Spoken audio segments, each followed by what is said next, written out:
Olá, muito boa noite para você. Vereadores de Patos de Minas votam na semana que vem se instauram comissão de investigação ou arquivam denúncia de assédio sexual feita por assessora de Marquinhos das Bananas. Carreta apresenta problema mecânico, motorista para na pista, motociclista não consegue desviar e morre na BR-365. Homem é atacado e esfaqueado por 3 pessoas no bairro Abner Afonso. Moradores do Quebec, isentos da cobrança de IPTU até quitação das casas, são surpreendidos com imposto. Câmara vai gastar R$160 mil com a empresa que fará análise do tratamento e qualidade da água da Copasa. Exemplo de empreendedorismo. Pandemia acelera aprimoramento de novas ferramentas de aprendizagem em escola de idiomas. Todo mundo de olho no céu. Chuva de meteoros está prevista entre esta sexta e sábado. Frio intenso continua no fim de semana, com alerta de perigo também para tempo seco. Produtor de maracujá perde quase metade da plantação congeada. Tem ainda a análise da notícia e muito mais informações a partir de agora no NTV News.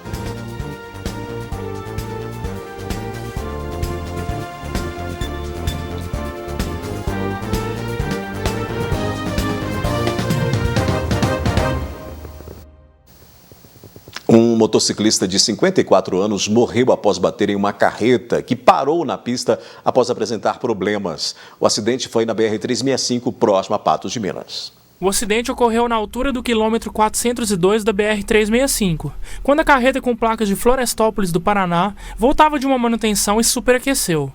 O motorista parou na mão dupla e um mecânico que o acompanhava desceu para tentar consertar o veículo. A carreta estava com o pisca-alerta ligado, porém nenhum dispositivo de sinalização de alerta foi colocado na pista. O motociclista de 54 anos não conseguiu parar a tempo e colidiu na traseira do caminhão. Ele sofreu traumatismo craniano e hemorragia interna, falecendo na hora. A Polícia Rodoviária Federal compareceu ao local e controlou o trânsito até a chegada da perícia da Polícia Civil. Após os trabalhos, o corpo da vítima foi encaminhado ao Instituto Médico Legal de Patos de Minas e a pista foi liberada. No final da noite desta quinta-feira, um rapaz foi surpreendido e esfaqueado por 3 pessoas ao descer do ônibus no bairro Abner Afonso.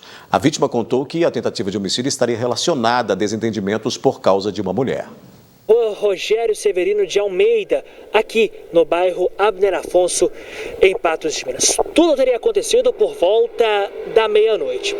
O jovem de 21 anos teria se envolvido em uma confusão dentro de um ônibus, transporte coletivo, aqui em Patos de Minas. Até que em determinado momento, quando eles chegaram por aqui, foi então que toda a confusão teria acontecido. Segundo uma testemunha, ela disse que esse homem, ao tentar passar pela catraca deste ônibus, duas pessoas chegaram até ele. Foi nesse momento então que toda a confusão nesse veículo começou. A confusão foi tamanha que todos os passageiros se viram obrigados, eles acabaram tendo que descer. Foi então quando esse pessoal acabou descendo do ônibus que essa testemunha acabou vendo essa vítima de 21 anos caída no solo, justamente aqui nessa rua. Essas marcas de sangue que aparecem agora na sua televisão são da vítima. Ainda de acordo com essa testemunha, após toda essa confusão, ela conseguiu ver ainda 2 pessoas fugindo, sentido aí a um rumo ignorado. A polícia militar foi acionada, o socorro também compareceu e encaminhou esse jovem até o hospital aqui em Patos de Minas. Foi então no hospital que a vítima disse que tudo teria sido motivado após o autor desse fato ter mexido com a sua companheira. Essa pessoa, inclusive, trabalha em um frigorífico aqui em Patos de Minas. Então, durante essa noite, por volta aí, no final da noite dessa quinta-feira, ele teria armado essa emboscada com mais outras 2 pessoas. Partindo disso, então, essa vítima, esse homem, conseguiu passar algumas informações para a Polícia Militar, que conseguiu chegar até um jovem, esse que tem 18 anos de idade. A Polícia Militar foi até a residência dele, ele que mora com os pais. No entanto, os responsáveis por esse jovem disse que ele não estava na residência, e que ele teria ido dormir em outro local. A polícia militar, então, informou os pais sobre o crime que este homem teria cometido. As informações até o momento dão conta que o autor desse fato e pelo menos a outra pessoa que teria participado, uma ou duas pessoas então que teriam participado junto com esse jovem de 18 anos, eles ainda não foram localizados pela polícia militar. Depois do intervalo aqui no News, a gente mostra que Câmara Municipal de Patos de Minas vai gastar R$160 mil com a empresa que fará análise do tratamento e qualidade da água da Copasa. E moradores do bairro Quebec, isentos de cobrança do IPTU até a quitação das casas, são surpreendidos com imposto.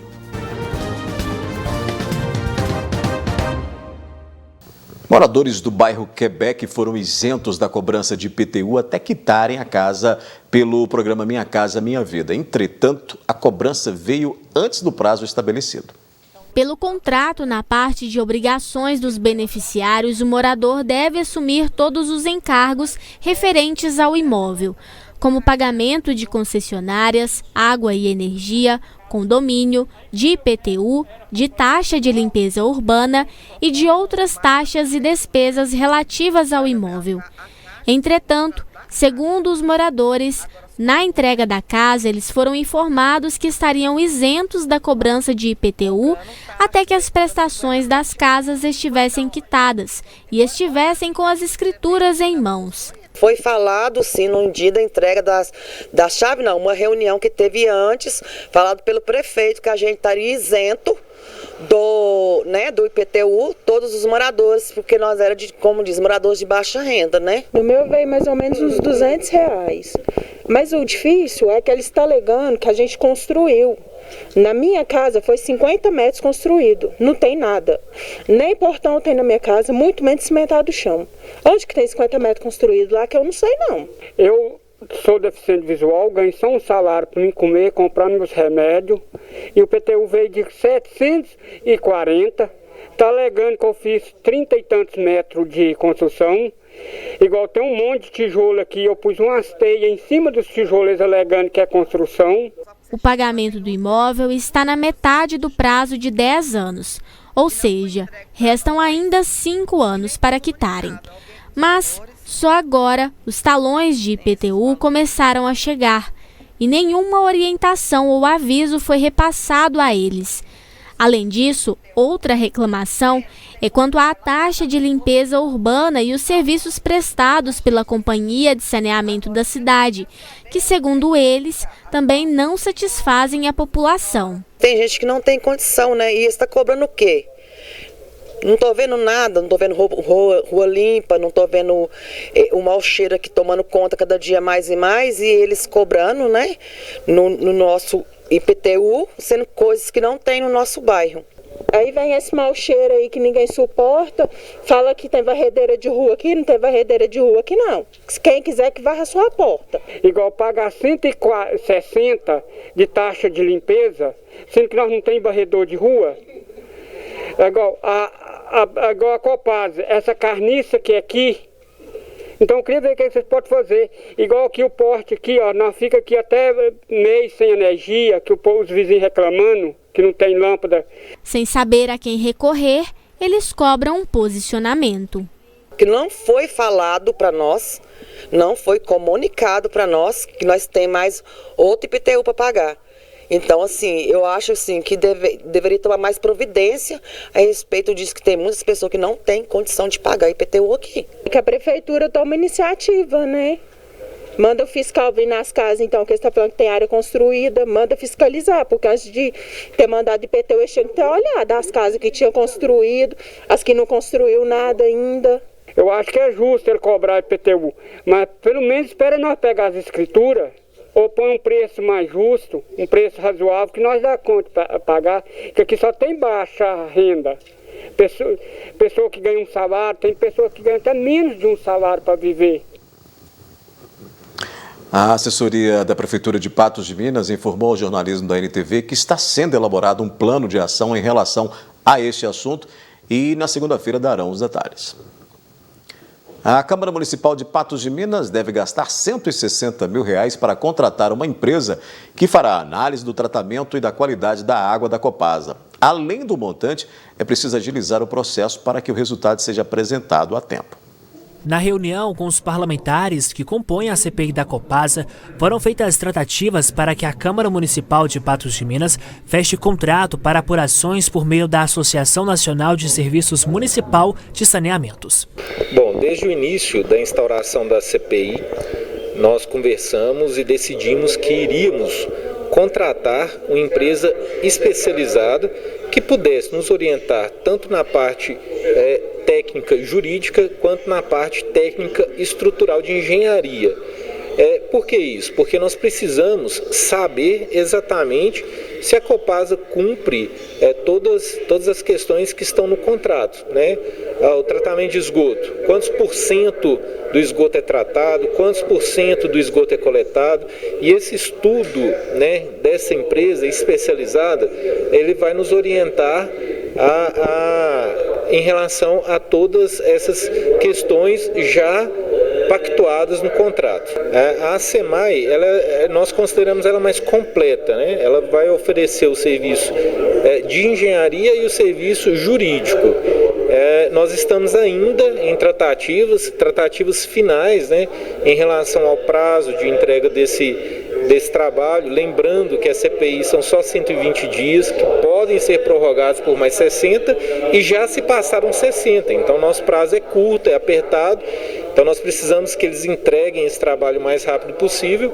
Devem ser gastos aproximadamente R$160 mil, valor este que deve ser pago de forma parcelada.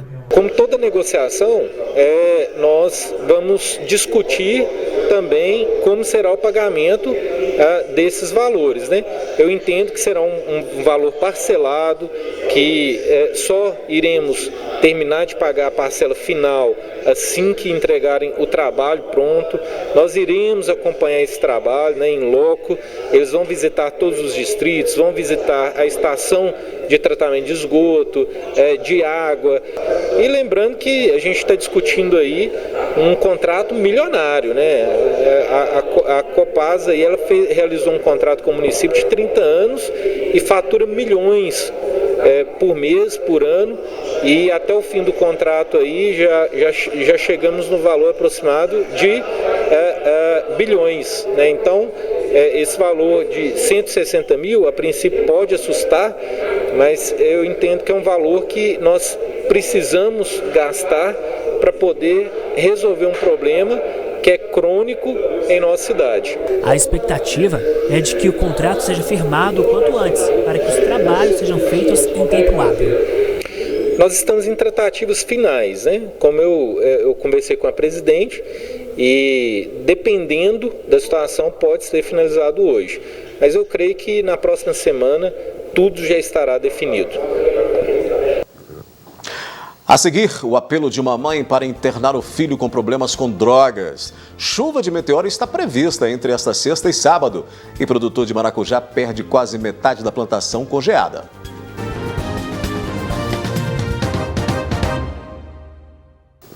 Você vai ver agora o apelo desesperado de uma mãe que não aguenta mais ver o filho no mundo das drogas e do crime. Ela pede ajuda para conseguir a internação do rapaz em uma clínica de recuperação. Recebeu notícia que eu não vou ter mais meu filho. O sofrimento nos olhos de uma mãe. Reni de Fátima se desespera com a situação do filho, usuário de drogas. Ela conta que tudo teve início após o falecimento do pai. Começou, sabe? Ele começou na base dele, tinha uns 11 anos, e o pai dele morreu. Ele começou a sair pra rua, começou revoltado e começou com as drogas. A gente pega e ele sai, sabe? Agora ele arrumou uma companheira, ele sai de casa, ele fica uma semana, 2 fora de casa, volta pra casa, ela aceita ele, tenta ajudar ele. Quando ele enfesa lá, que não tem tal de droga para fumar, ele volta para as ruas. A mãe relata também que, por causa do vício das drogas, o filho, que já tem 33 anos de idade, se envolveu em atos criminosos. Ele pega, sabe, quando ele não tem dinheiro, até pegar roubar, ele já está roubando. E não prende, eu acho que eles deviam prender, que Deus que a pessoa esteja roubando e fazendo as coisas assim, ele tem que pagar por isso, ele tem que ir preso, às vezes de ser espancado. A mulher pede ajuda para tentar internar o filho, ainda que seja por meio compulsório, acreditando que a medida poderá o ajudar a sair da dependência. Sem saber mais o que fazer, a mãe se desespera em lágrimas. Ontem eu sabia que ele está em casa. Ontem ele estava em casa, que a mulher dele conversou comigo, que ele chegou antes de ontem, dormiu. Ontem ele estava limpo, lúcido. Mas aí a hora que a droga diz que dá bem licença, ele some. Isso pra você ver uma mãe escutar um trem desse, não é fácil pra mim. Quem puder ajudar a Reni a internar o filho, deve entrar em contato pelo telefone 34 98433 7930 ou em sua residência, na Rua José Porto 104, no bairro Alvorada. É isso que eu queria, um lugar para se tratar. Moço, ele não fica nem com documento. Ele pega os documentos dele e põe lá, como diz, penhora, sabe? Nós já arrumamos documento, nós tornamos arrumar. Ou ele conseguisse um serviço, moço, que às vezes também, se ele tivesse um serviço, a cabeça podia, né, virar outra. Eu tô passando uma situação muito difícil, por isso que eu chamei vocês, porque o povo de Patos é uma pessoa muito boa. E que pudesse me ajudar, eu sou conhecida, bem conhecida, já trabalhei muito. Tem muita gente que gosta de mim, que já me ajudou muito. Eu tenho medo de perder ele.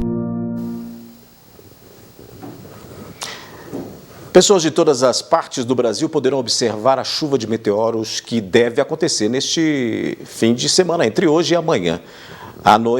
Nessa noite, de hoje para amanhã, será possível ver. Nas condições ideais, será possível enxergar de 20 a 30 meteoros por hora cruzando o céu. Popularmente conhecidas como estrelas cadentes, os meteoros são pequenos fragmentos desprendidos de rochas ou cometas que acabam adentrando a atmosfera terrestre e proporcionam flashes luminosos no céu. Em algumas épocas do ano, torna-se mais frequente a observação do que chamamos chuva de meteoros.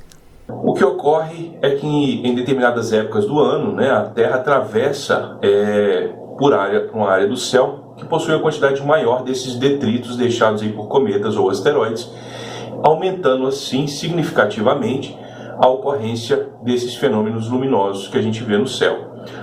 Entre os dias 29 e 31 de julho, será possível observar este fenômeno entre as 9 da noite e a meia-noite e meia, justamente porque a Terra passa neste momento por uma área de detritos deixados por cometas. Dias antes e dias depois ainda é possível ver algum flash luminoso, mas o pico, a maior incidência, o momento de maior ocorrência desses flashes são nesses dias aí que foi de ontem e vai até amanhã à noite.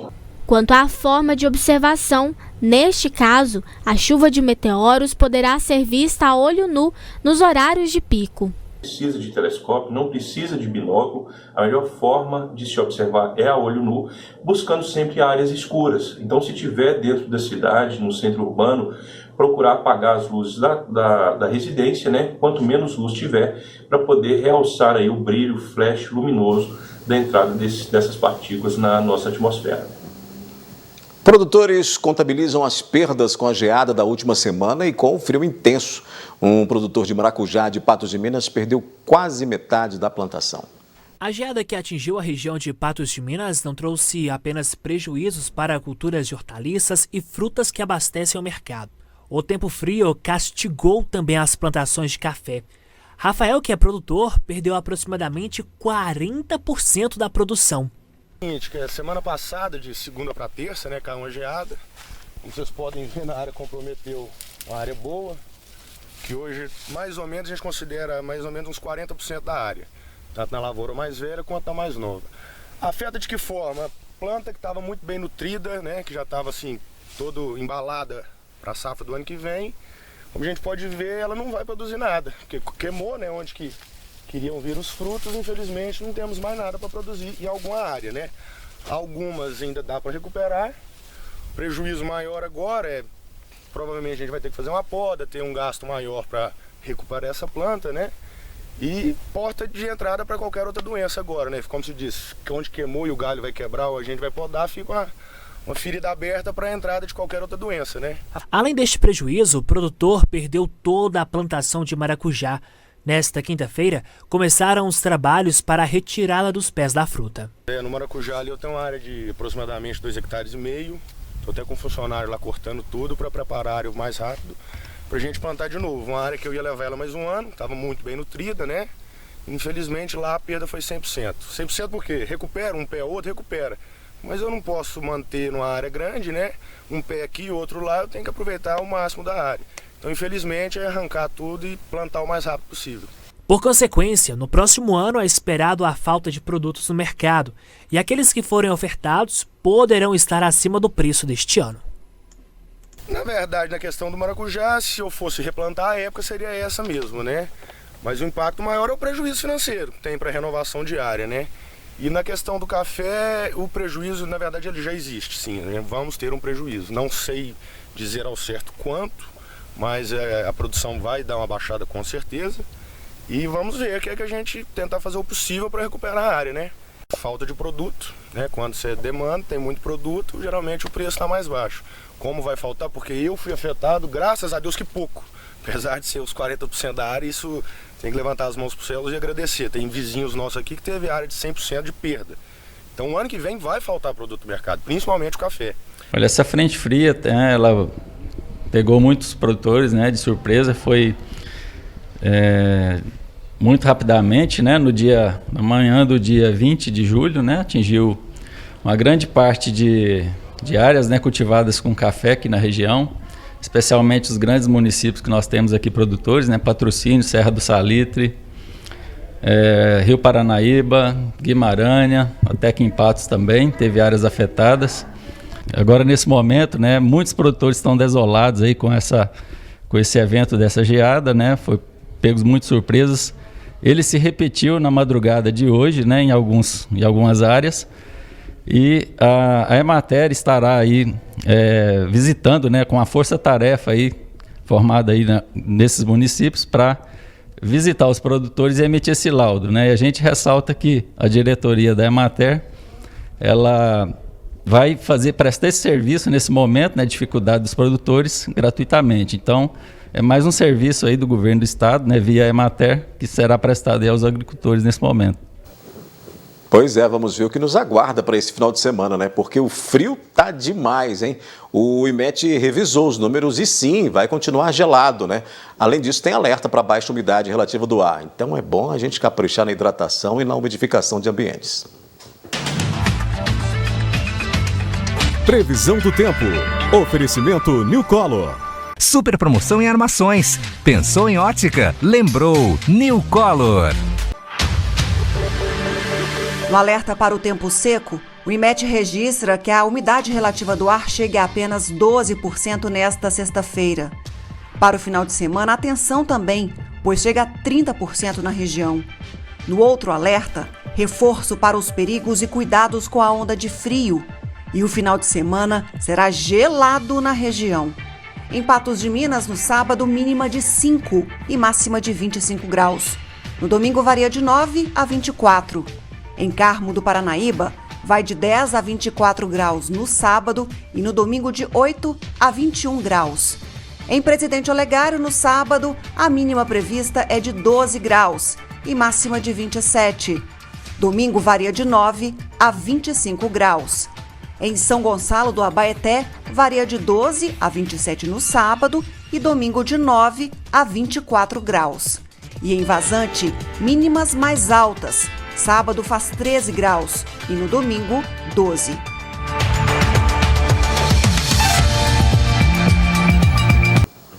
Melhor ficar atento aos agasalhos, né? Já tem análise da notícia aqui no News. A formatura de novos policiais militares em Patos de Minas tem início a segunda fase da Operação Campo Seguro e os números da Covid-19.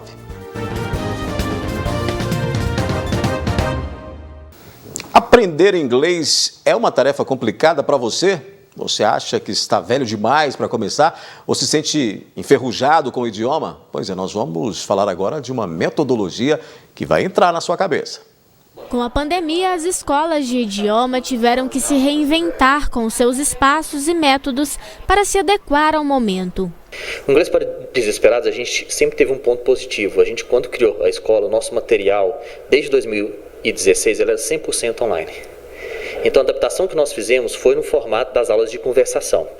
E o bacana é que depois desse período nós perguntamos para os nossos alunos que tiveram a experiência nas aulas presenciais na escola e nas aulas presenciais via plataforma online. Que 96% dos nossos alunos acharam que as aulas foram bastante eficazes. Uma pequena parcela da população brasileira pode ser considerada fluente no inglês, mas é algo necessário e muito se ganha quando se tem um diferencial. O que isso causa para o Brasil, né? A gente está perdendo bastante oportunidade. Oportunidade de estudar, né, a oportunidade de estudar em universidades no exterior, trazer conhecimentos de fora. A gente perde oportunidades de inovação e tecnologia. Eu sempre gosto de falar, né, que é uma frase que depois a pessoa tem que pensar com muita calma. Né? A pergunta não é o que eu estou perdendo, mas é o que eu estou deixando de ganhar. A gente tem visto alunos que estudam inglês, que eles alcançam, que eles ganham oportunidades que nem eles sabiam que era possível. No Inglês para Desesperados, o aluno tem a oportunidade de aprender o idioma com uma metodologia diferenciada, com ensino híbrido e acompanhamento em cada etapa do aprendizado. O formato do IPD atualmente é 50%. O aluno ele precisa preparar um material em casa e ele opta por uma aula de conversação online ou presencial. Então todas as aulas elas são avaliadas ali como ruim, bom, excelente. Elas têm esse acompanhamento por um PES Game que elas entram ali no app, então tem essas métricas em tempo real. Também de 4 em 4 semanas, elas passam por uma avaliação qualitativa. As aulas começam já neste mês de agosto. E tem novidade. Para o aluno que se matricular agora, ele tem ainda a oportunidade de estudar também o espanhol.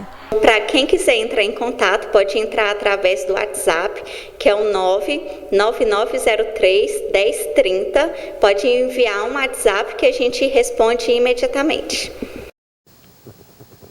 E não é um bicho de 7 cabeças, né? Basta a metodologia correta, basta você ter um interesse maior, que você acaba aprendendo o segundo idioma. Quanto antes, muito antes de perceber, você já vai estar falando aí, assimilando, né? A metodologia é bem bacana, é bem legal.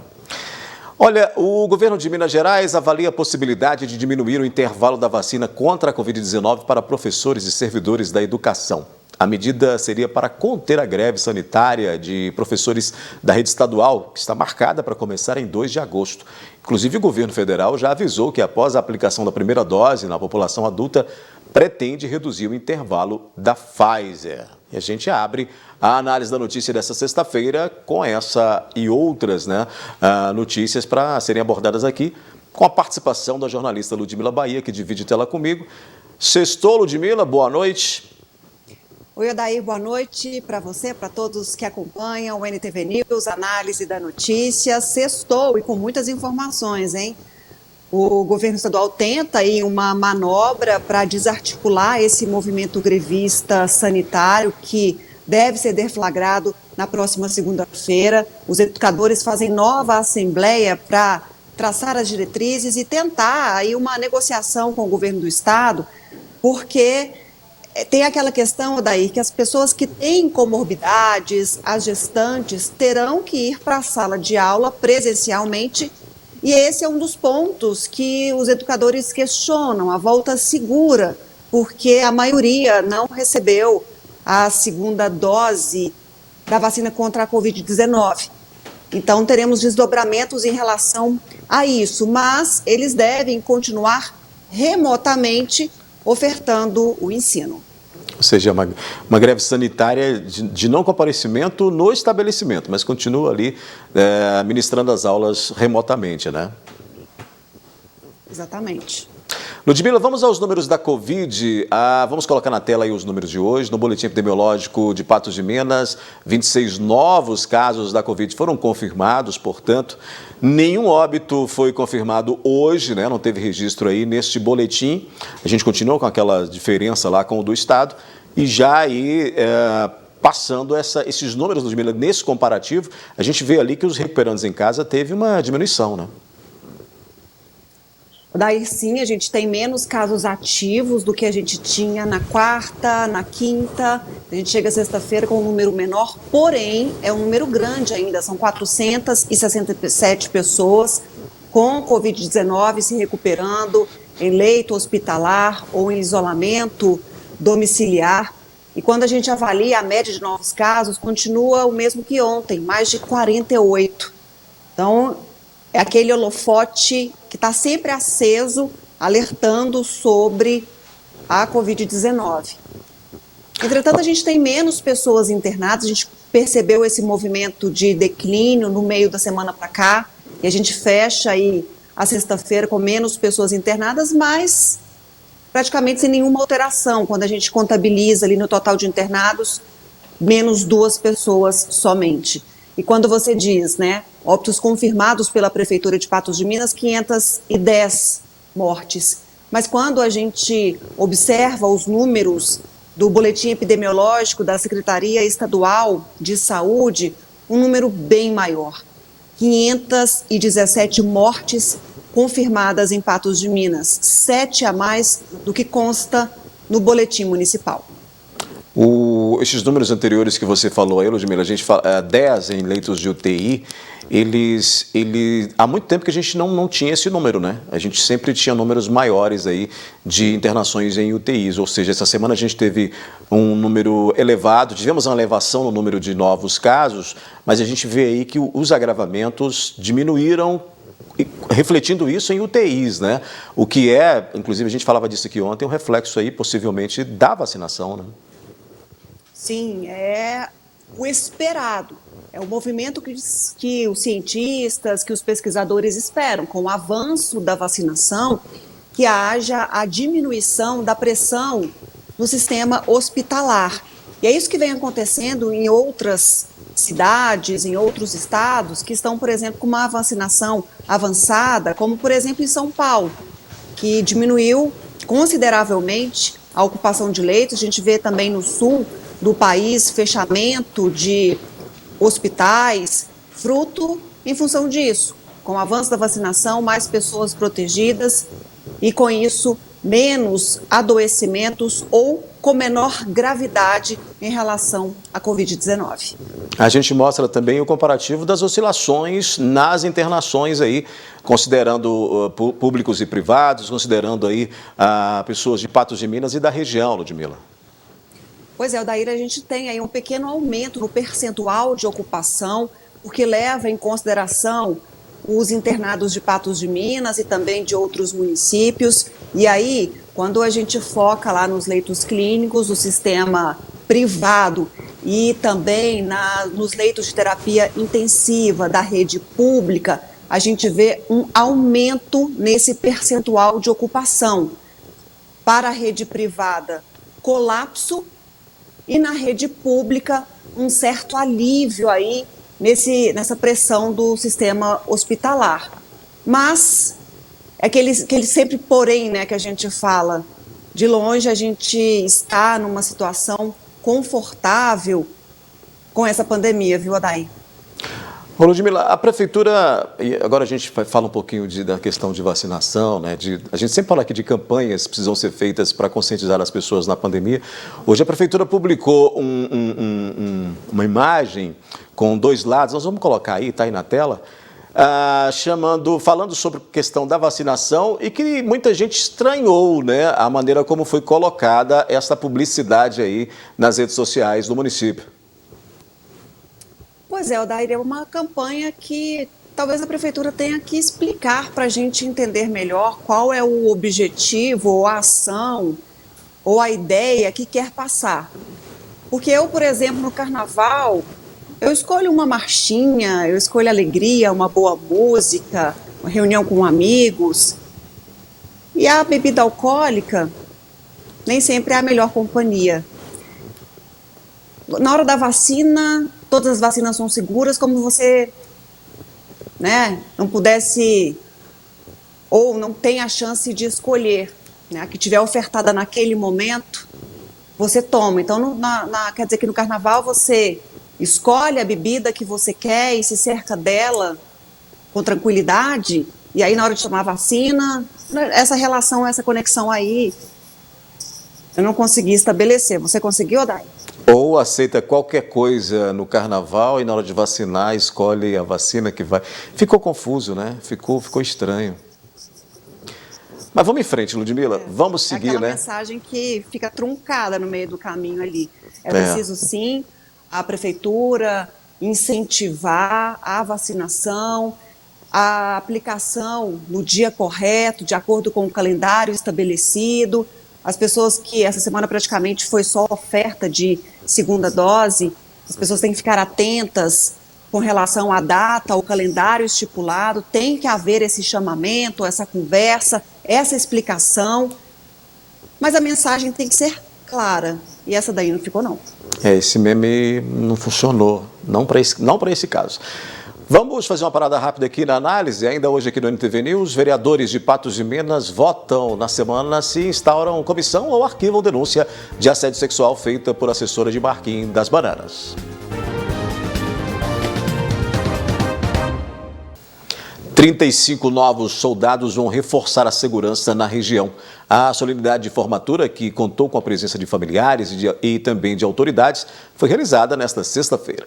A solenidade de formatura ocorreu na sede da 10ª Região da Polícia Militar e do 15º Batalhão de Polícia Militar e contou com a presença de familiares dos soldados e autoridades.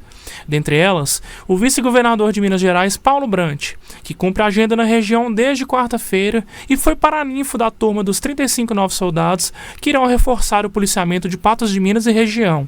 Essa farda que vocês passam a utilizar é uma farda que tem muita simbologia, ela é carregada de símbolos, porque ela é uma farda de uma instituição que é guardiã de valores muito caros e valores fundamentais para a sociedade mineira e brasileira. Vocês são guardiães da ordem, a paz social numa sociedade democrática, numa sociedade de homens livres, só é viável com ordem. Os novos soldados foram elogiados durante o discurso do comandante da 10ª Região de Polícia Militar.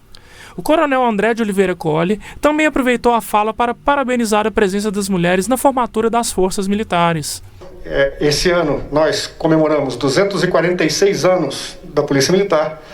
40 recebemos nas fileiras da nossa instituição as mulheres, que muito humanizaram e continuam humanizando até os dias de hoje. Eu tenho certeza que sem as mulheres nós seríamos uma instituição um pouco menos cidadã. Os vereadores de Patos de Minas vão votar na próxima semana se instauram ou não uma comissão parlamentar para apurar a denúncia de assédio feita pela assessora de Marquinhos das Bananas. O vereador informou por meio de nota que pediria a exoneração da funcionária, mas ainda não foi formalizado. Em entrevista exclusiva ao jornalismo da NTV, a assessora parlamentar revelou que por meses sofreu calada, perdeu as contas de quantas vezes foi assediada, teve que buscar ajuda com médico psiquiatra e, diante a pressão de perder o cargo, cedeu às investidas e conta que foi ao motel com Marquinhos das Bananas, mas os dois não tiveram contato físico. Ele falou assim, não, sai comigo só uma vez, eu só quero te ver, eu não vou te tocar, você não precisa me tocar também, eu só quero ver você, pode ser até de roupa íntima, não precisa de mais nada, eu só quero isso. E eu fui com ele no motel e assim foi, eu fiquei de roupa íntima, cruzei os braços e fiquei o tempo todo desse jeito. E ele conversando assim com muita tranquilidade, como se aquilo fosse realmente um momento relaxante, né? Mas era só para ele que era assim. E quando eu saí de lá, quando saímos de lá, né? Ele me agradeceu, disse que eu tinha feito muita diferença para ele, né, com essa ajuda que eu tinha dado, que ele era muito grato, que eu podia ficar tranquilo, que ele não ia me ligar mais fora de hora, não ia me sobrecarregar de serviço, porque antes eu trabalhava 9 horas por dia e ele me ligava, né, o tempo todo. Então ele falou que não ia me sobrecarregar mais, que ia respeitar o tempo que eu tinha fora da Câmara e tudo, e me deu R$500. E eu cheguei a pensar realmente que tinha acabado. Só porque no outro dia, ele chegou e já sentou perto da minha mesa, lá na Câmara mesmo, e falou que tinha achado muito bom, que tinha feito muito bem para ele, e que ele queria me ver assim toda semana, e que ele ia me dar R$500 toda semana. Eu, não, mas eu não quero. Você falou, eu não fui pelo dinheiro, porque dinheiro eu tinha me oferecido muito mais antes disso. Eu fui porque você disse que não ia me ligar mais fora de horário, não ia me tratar mal, porque ele me tratava muito mal na frente das pessoas. E você disse que não ia fazer isso mais. Além de denunciar o caso à polícia, a assessora também relatou o assédio sexual à presidência da Câmara. Na próxima quinta-feira, os vereadores de Patos de Minas vão se reunir e será votada a instauração ou não de uma CPI para investigar a denúncia contra Marquinhos das Bananas. Antes de serem tomados agora, eles são previstos por lei. O Decreto-Lei, salvo engano, 201, de 1967, que diz que na próxima reunião ordinária, que será na próxima quinta-feira, né, o presidente tem que ler a denúncia e abrir para votação dos demais vereadores. Se eles aceitam a denúncia ou se vai arquivar.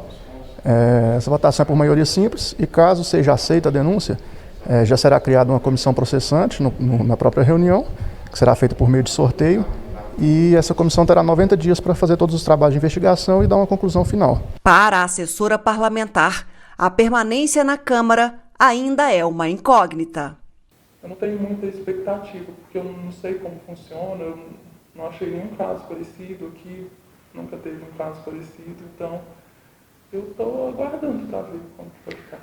Após o caso se tornar público, Marquinhos das Bananas emitiu apenas uma nota negando que tenha cometido assédio e informando que iria pedir a exoneração da assessora. Para a advogada da assessora, a perda do cargo seria uma punição a ela e resta saber se o pedido pode ser revertido. De fato, é um cargo de livre nomeação, ela está vinculada ao gabinete dele, mas quem nomeia o presidente da Câmara. E nós temos uma situação de um vereador que assediou a assessora e quem vai ser penalizada com a perda do emprego é a assessora. Então, nós vamos ter que estudar, inclusive, qual é a responsabilidade da Câmara nisso. Porque, num primeiro momento, com base na nota dele, é isso que vai acontecer. O pedido de exoneração da assessora ainda não foi entregue por Marquinhos das Bananas ao presidente da Câmara e, caso ocorra, será analisado para saber se é possível mantê-la ou não no órgão. Não houve pedido de exoneração ainda, esse pedido não chegou a nós, eu até conversei com o pessoal do Legislativo também, ainda não chegou esse pedido. Assim que chegar o pedido de exoneração, a gente vai analisar com calma o que diz a legislação e como preservar também as partes e para tomar a melhor decisão possível. É um cargo de confiança, então, por parte do vereador, ele pode fazer o pedido de exoneração, mas a partir daí a gente vai analisar a legislação, ver se há a possibilidade de mantê-la ou se de fato tem que cumprir o pedido do vereador e exonerá-la. Ô Ludmila, o que esperar então aí desta Câmara com relação a esse fato grave que está sendo apurado e que precisa ser realmente aí avaliado não só na questão da justiça, mas também ali no Legislativo Patense, porque evidentemente envolve ali duas figuras. O vereador, né, constituidamente eleito pelo povo, e ela que foi aí, que é uma assessora, que é uma servidora da Câmara, né, estava ali lotado no gabinete dele para prestar os serviços, e são casos que aconteceram tanto na Câmara quanto fora da Câmara, com pessoas ligadas ao Legislativo de Patos de Minas. O que esperar dessa análise aí por parte dos pares aí do Marquinhos das Bananas, hein? Você, eu e uma população inteira aguarda com ansiedade por essa decisão dos vereadores de Patos de Minas, até porque já tem um tempo que eles receberam essa denúncia de assédio sexual por parte da assessora, mas, segundo aí informou o procurador, é preciso seguir o que diz a lei, e aí na próxima quinta-feira, quando eles vão se reunir, é o primeiro encontro, depois de formalizada essa denúncia, eles vão decidir se prosseguem, se arquivam, qual é o futuro. Mas, Odair, a gente apurou que alguns vereadores haviam sido informados e até procuraram a assessora depois que souberam, por conversa de corredor, desse fato. Até manifestaram, perguntaram se queriam ajuda, algum tipo de auxílio, e naquele momento a assessora disse que não, que ela seguia compilando as provas, já tinha contratado advogada, já havia informado o fato ao Ministério Público e que faria a denúncia também à Polícia Civil.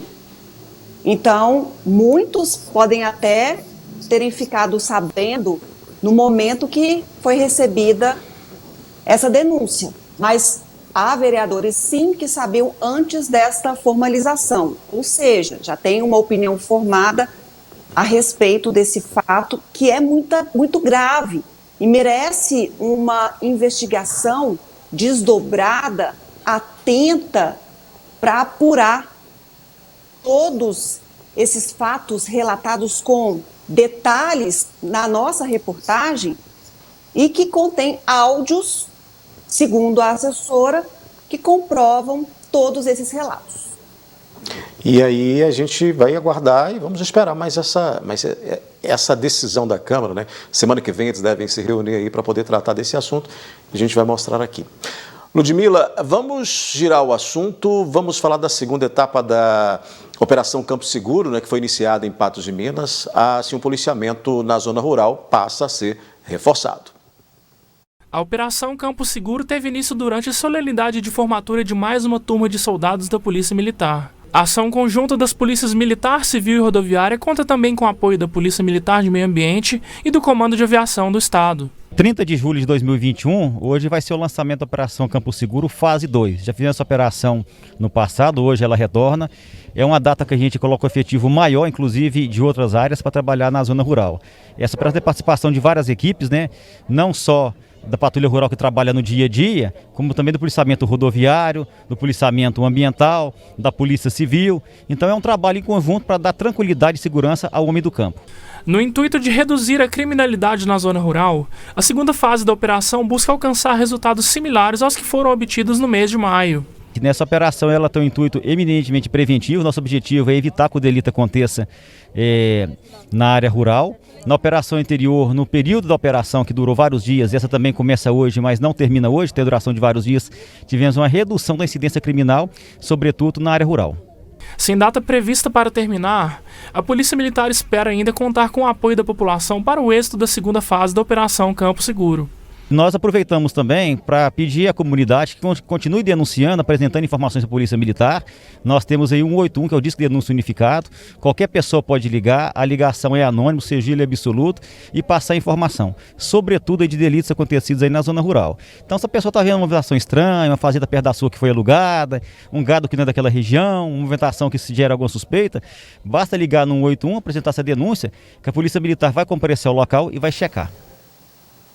Até porque, né, Ludmila, não precisa ser exatamente um morador do meio rural para entender que há uma dificuldade, né, e há um anseio de toda essa população por esse olhar de uma segurança pública que chegue até essas localidades, que muitas vezes aí são alvos de bandidos, e isso tem aumentado ao longo do tempo, e eles acabam ali ficando refém da criminalidade, mesmo em áreas que estão ali numa fazenda mais longe, né, numa região, e que inclusive a presença da polícia é menor, justamente por essa dificuldade de estar ali presente, como é no meio urbano.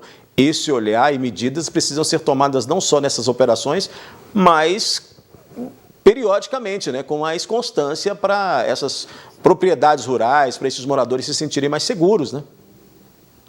Essa é a questão, é a constância na vigilância, na segurança aos produtores rurais, porque a gente assiste com muita frequência os criminosos invadindo fazendas, propriedades rurais, roubando gado, ferindo pessoas.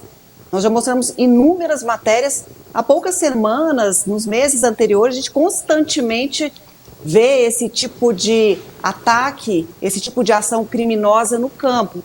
Então há essa carência, há essa necessidade de uma vigilância constante e não localizada, mas nas operações são importantes também porque há esse reforço, há essa ronda frequente, mas é preciso que o Estado ofereça à Polícia Militar ferramentas, ofereça aí quantitativo maior de membros, como a gente viu hoje, formatura de 35, que sejam mais e mais e mais, para que as pessoas de fato fiquem seguras também na zona rural. A polícia presta um trabalho importante e tem essa disponibilidade, disposição para poder ir até essas localidades, mas falta, como você disse, uma política do Estado para poder setorizar e distribuir de maneira maior, né, para que essas pessoas se sintam seguras, como a gente disse. Ludmila, com essa a gente encerra a nossa análise. Amanhã a gente volta com muito mais informações. Sim, amanhã tem TV News a partir das 19 horas. Obrigada a todos pela companhia, pela audiência. Boa noite, Odair. Boa noite para todo mundo e cuidem-se. Saúde. Obrigado, Ludmila. Outras notícias você acessa o portal patosjá.com.br. Amanhã, às 19 horas, tem TV News. A gente te espera aqui. Boa noite e até lá.